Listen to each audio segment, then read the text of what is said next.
The night it happened, Red Creek was loud with music and whiskey. Lanterns swung above the saloon doors, casting golden halos over the boardwalk. Laughter spilled into the street along with piano notes that stumbled over themselves inside. Clara Whitmore had only stepped out for air. The noise pressed too close, the cigar smoke too thick. She preferred the quiet edges of town, where the wind carried dust instead of perfume and promises. She had been new in Red Creek then. New enough that men still asked her name twice. New enough that some mistook politeness for invitation. The gambler had been watching her all evening. She'd noticed him in the reflection of the saloon mirror earlier, slick dark hair, polished boots, a grin that lingered too long. He bought drinks for half the room, laughed louder than the rest, and carried himself like a man who believed attention was owed to him. Clara had declined his offer with a simple shake of her head. "No, thank you," she'd said. It should have been enough. Outside, the night air felt cool against her cheeks. She closed her eyes for just a moment, listening to the distant lowing of cattle beyond town and the soft whistle of wind sliding between buildings. Then fingers wrapped around her wrist. "Don't be so serious, darling," the gambler drawled. She turned sharply, trying to pull free. "Let go." But instead of releasing her, he stepped closer, whiskey heavy on his breath. A few men near the hitching post glanced over, not alarmed, just curious. "I just want my good night," he said with a smirk. Before Clara could step back, his hand tightened. His mouth crashed against hers. It wasn't a kiss. It was pressure, force, the scrape of stubble against skin and the taste of someone else's drink. Her hands pushed against his chest, but he only laughed into her mouth as though this were a game. The contact lasted only seconds. It felt much longer. When he finally released her, she stumbled back, breath uneven. The men by the post chuckled. One tipped his hat like it had been a show. "Well now," someone muttered. "Looks like Red Creek made her welcome." Heat flooded Clara's face, not from romance, not from flattery.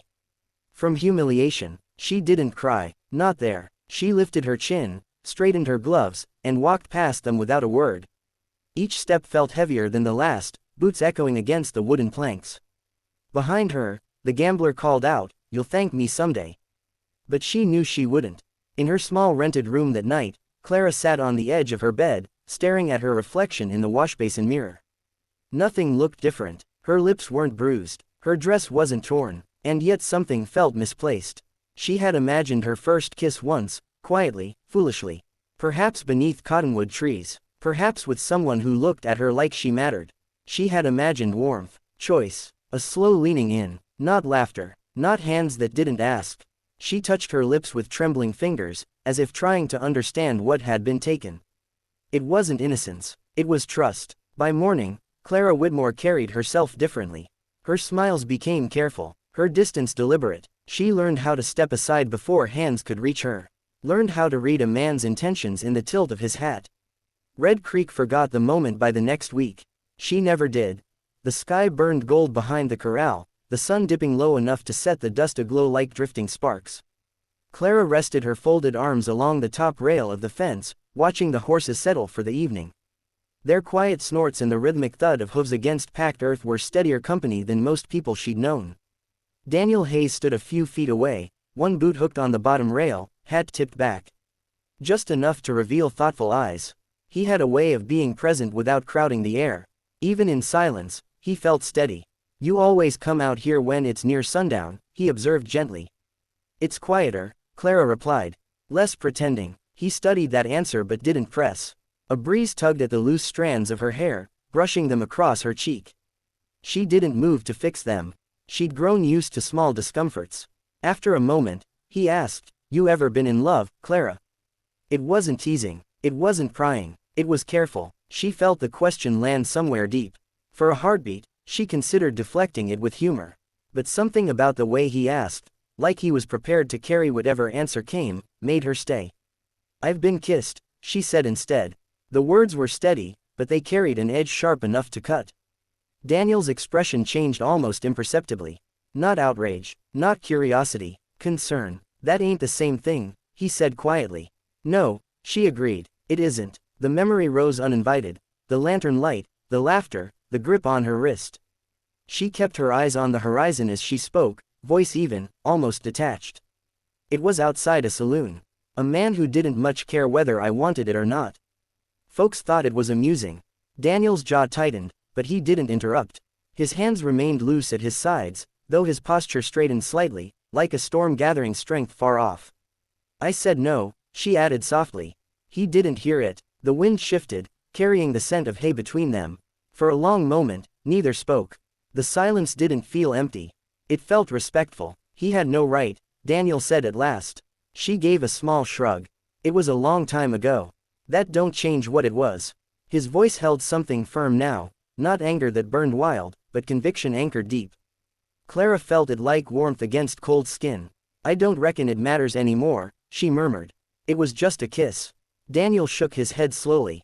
A first one ain't just anything. He stepped a little closer, but not too close. Firsts shape how a person expects the rest to go.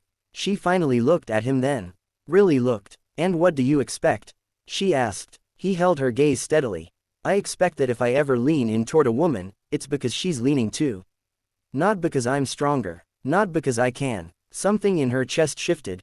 Careful, cautious, but undeniable. He reached for the fence rail beside her, his hand resting there, close enough that she could feel the warmth of him through the narrow space between their fingers. But he didn't touch her. If I ever kiss you, Clara, he said softly, it'll be because you choose it. And if you never do, I'll still respect you the same. The simplicity of it unsettled her more than bold promises ever could. No charm, no pressure, just patience. For the first time since Red Creek, she didn't feel watched. She felt seen. Snow fell in slow, deliberate spirals, softening the sharp edges of the ranch into something almost dreamlike. The world felt hushed, wrapped in white and waiting. Clara stood at the barn entrance, watching her breath cloud in the cold air before disappearing into the night. Inside, lantern light flickered warmly against wooden beams. The scent of hay and leather drifted outward, familiar and grounding. She could hear the steady brush of Daniel's hand against his horse's coat, the quiet murmur of his voice as he worked. Even the animals seemed calmer around him.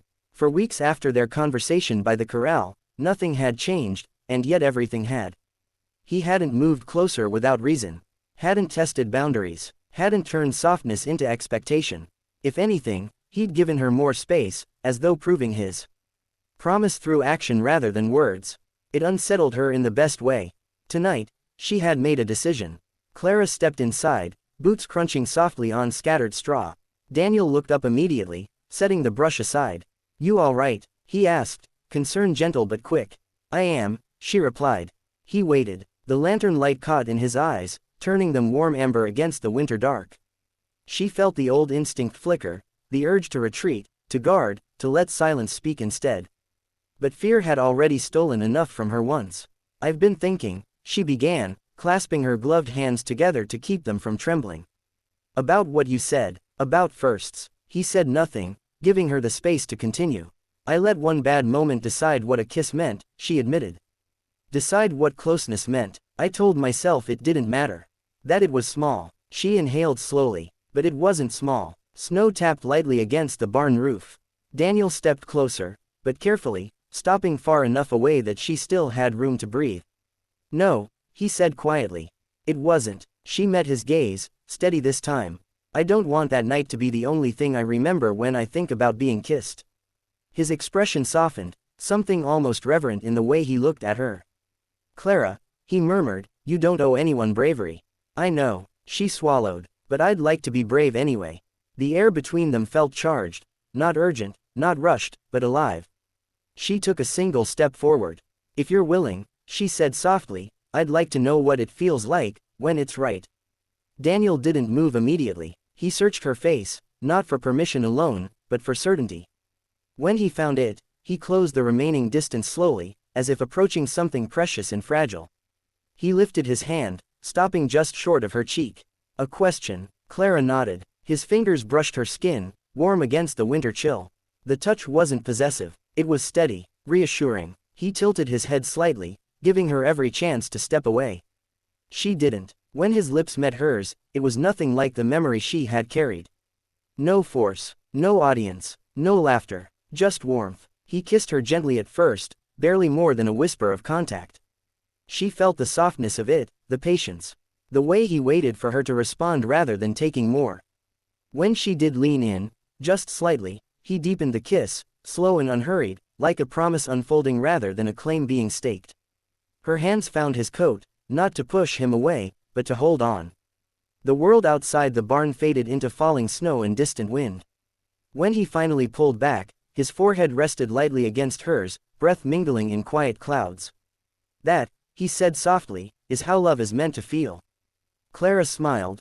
Not guarded, not careful. Free.